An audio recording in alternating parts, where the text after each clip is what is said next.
सभी दोस्तों को मेरा नमस्कार। आप सभी एस्पिरेंट्स का हमारे YouTube चैनल में स्वागत है। आज है 9 नवंबर और 9 नवंबर तक की एग्जाम के पॉइंट ऑफ व्यू से जो भी इंपॉर्टेंट अपडेट्स हैं वो हम यहाँ पर देख लेते हैं। पहला क्वेश्चन है, हाल ही में लॉ कमीशन का नया चेयरमैन किसे नियुक्त किया गया है? ऑप्शन इसमें न्यायमूर्ति ऋतुराज अवस्थी, न्यायमूर्ति आलोक वर्मा, न्यायमूर्ति अशोक देसाई या फिर न्यायमूर्ति विनय शुक्ला।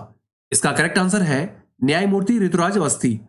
केंद्र सरकार ने हाईकोर्ट के सेवानिवृत्त मुख्य न्यायाधीश न्यायमूर्ति ऋतुराज अवस्थी को विधि आयोग का नया अध्यक्ष नियुक्त किया है। कानून मंत्री किरण रिजिजू ने हाल ही में इसकी आधिकारिक रूप से घोषणा की है। यहां पर हम बात करें भारत की न्यायपालिका से संबंधित कुछ महत्वपूर्ण जानकारी की। भारत में वर्तमान में कुल 25 उच्च न्यायालय हैं। केंद्र शासित प्रदेशों में दिल्ली का अपना एक उच्च न्यायालय है। भारत का सर्वोच्च न्यायालय ये नई दिल्ली में स्थित है। सुप्रीम कोर्ट में न्यायाधीशों की अधिकतम संख्या 34 तक हो सकती है। वर्तमान में न्यायमूर्ति उदय उमेश ललित ये भारत के मुख्य न्यायाधीश हैं। भारत की न्यायपालिका से संबंधित करंट अफेयर्स के प्रश्न यहां पर देख लेते हैं। हाल ही में यूएपीए ट्रिब्यूनल का पीठासीन अधिकारी किसे नियुक्त किया गया है? इसका आंसर है न्यायमूर्ति दिनेश कुमार। हाल ही में भारत के नए अटॉर्नी जनरल कौन बने हैं? इसका आंसर है आर वेंकट रमणी। भारत के 50वें मुख्य न्यायाधीश कौन होंगे? इसका आंसर है न्यायमूर्ति डीवाई चंद्रचूड़। अगला क्वेश्चन है, इनमें से किस बैंक को छोड़कर बाकी सभी बैंकों में भारत सरकार ने गैर कार्यकारी चेयरमैन की नियुक्ति की है? ऑप्शंस इसमें Canara bank, Union Bank of India, भारतीय स्टेट बैंक या फिर पंजाब नेशनल बैंक। इसका करेक्ट आंसर है भारतीय स्टेट बैंक। केंद्र सरकार ने निम्नलिखित बैंकों के लिए हाल ही में गैर कार्यकारी चेयरमैन की नियुक्ति की है। इसमें केनरा बैंक के लिए विजय श्रीरंगम, पंजाब एंड सिंध बैंक में चरण सिंह, पंजाब नेशनल बैंक में केजी अनंत कृष्णन, जबकि यूनियन बैंक ऑफ इंडिया में श्रीनिवासन वरदराजन की नियुक्ति की है। बैंकिंग क्षेत्र से संबंधित करंट अफेयर्स के प्रश्न यहां पर देख लेते हैं। भारतीय रिजर्व बैंक ने भारत के पहले डिजिटल रुपए पायलट प्रोजेक्ट को कब लॉन्च किया है? इसका आंसर है 1 नवंबर 2022। हाल ही में भारतीय बैंक संघ के नए अध्यक्ष कौन नियुक्त हुए हैं? इसका आंसर है अतुल कुमार गोयल। हाल ही में किसने अत्याधुनिक पर्यवेक्षी निगरानी प्रणाली दक्ष को लॉन्च किया है? इसका आंसर है भारतीय रिजर्व बैंक। अगला क्वेश्चन है, इनमें से किसने पंचायती राज से संबंधित ग्रामीण विकास एजेंडा बुकलेट जारी की है? ऑप्शन इसमें नरेंद्र तोमर, धर्मेंद्र प्रधान, भूपेंद्र यादव या फिर गिरिराज सिंह। इसका करेक्ट आंसर है गिरिराज सिंह। केंद्रीय ग्रामीण विकास और पंचायती राज मंत्री गिरिराज सिंह ने ग्रामीण विकास एजेंडा बुकलेट को लॉन्च किया है। इस पुस्तिका में मनरेगा, दीनदयाल अंत्योदय योजना, प्रधानमंत्री आवास योजना और प्रधानमंत्री ग्राम सड़क योजना जैसी सभी योजनाओं की जानकारी दी गई है। यहां पर हम बात करें पंचायती राज व्यवस्था से संबंधित कुछ महत्वपूर्ण जानकारी की। भारतीय संविधान के अनुच्छेद 40 में पंचायत का उल्लेख किया गया है। अनुच्छेद 246 के माध्यम से स्थानीय स्वशासन स्तर पर कानून बनाने का अधिकार यह राज्य विधानमंडल को सौंपा गया है। पंचायती राज के लिए बलवंत राय मेहता समिति ने त्रिस्तरीय व्यवस्था, जबकि अशोक मेहता समिति ने द्विस्तरीय व्यवस्था की अनुशंसा की थी। 73वें संविधान संशोधन को दिसंबर 1992 में संसद द्वारा पारित कर ग्रामीण भारत में स्थानीय स्वशासन की नींव डाली गई थी।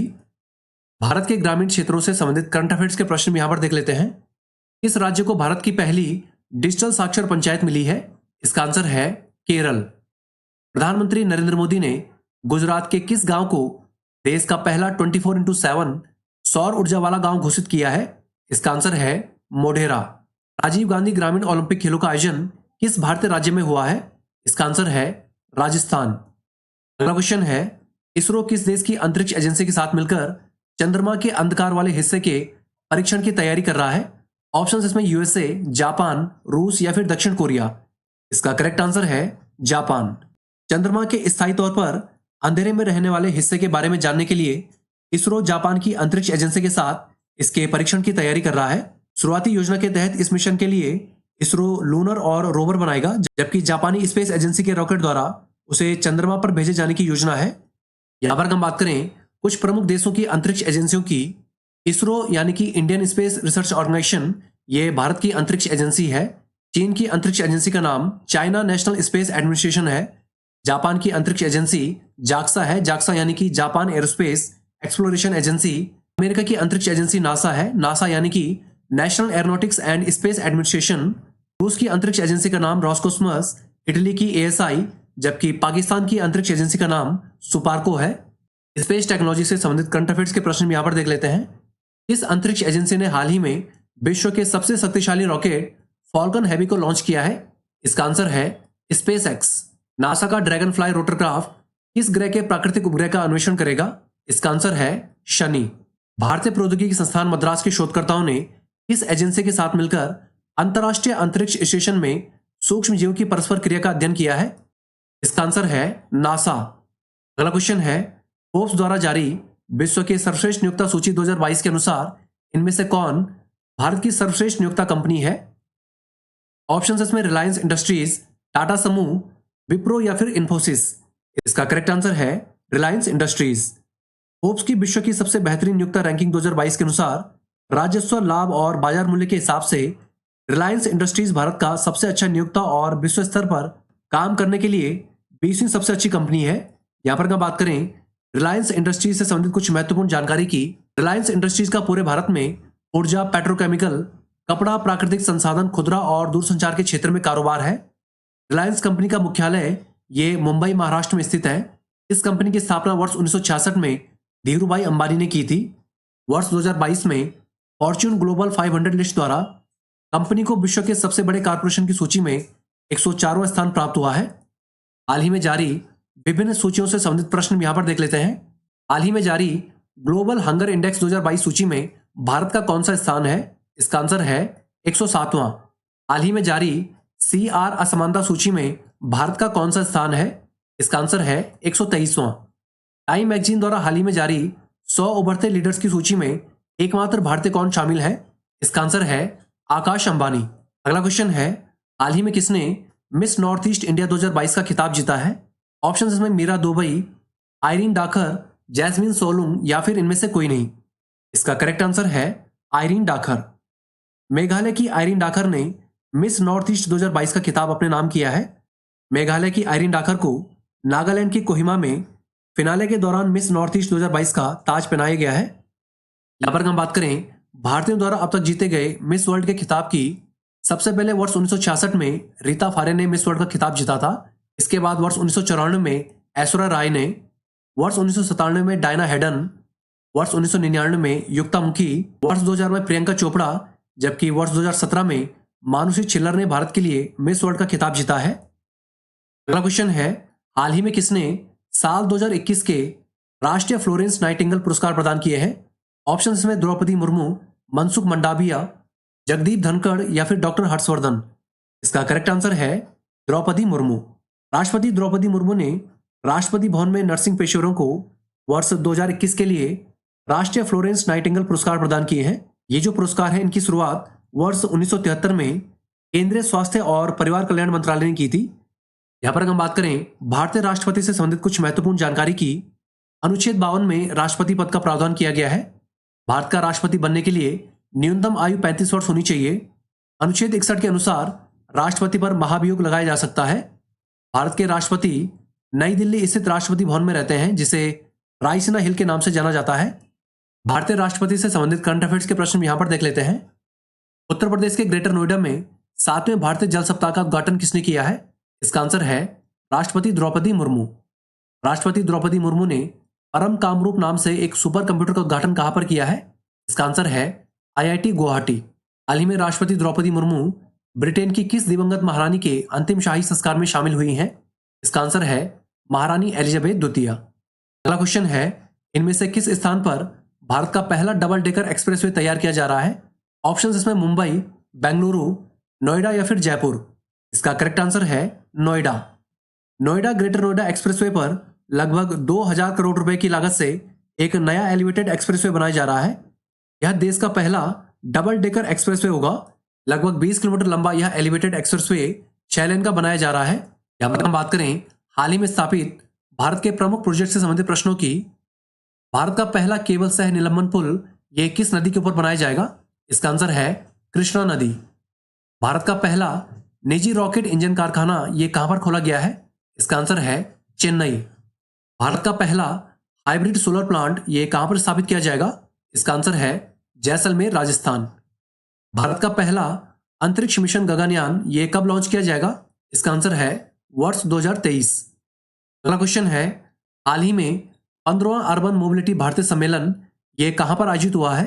ऑप्शन इसमें नई दिल्ली, बेंगलुरु, कोची या फिर अहमदाबाद। इसका करेक्ट आंसर है कोची। 15वां अर्बन मोबिलिटी भारतीय सम्मेलन और प्रदर्शनी 2022 ये कोची केरल में आयोजित किया गया है। केरल सरकार के सहयोग से केंद्रीय आवास और शहरी मामलों के मंत्रालय द्वारा केरल में इस सम्मेलन और प्रदर्शनी का आयोजन किया गया है। यहाँ पर हम बात करें हाल ही में भारत में हुए प्रमुख सम्मेलनों से संबंधित प्रश्नों की, सिविल एयर नेविगेशन सर्विसेज संगठन के 3 दिवसीय सम्मेलन की मेजबानी किस भारतीय राज्य ने की है? इसका आंसर है गोवा। प्रधानमंत्री नरेंद्र मोदी ने पीएम किसान सम्मान सम्मेलन 2022 का उद्घाटन कहां पर किया है? इसका आंसर है नई दिल्ली।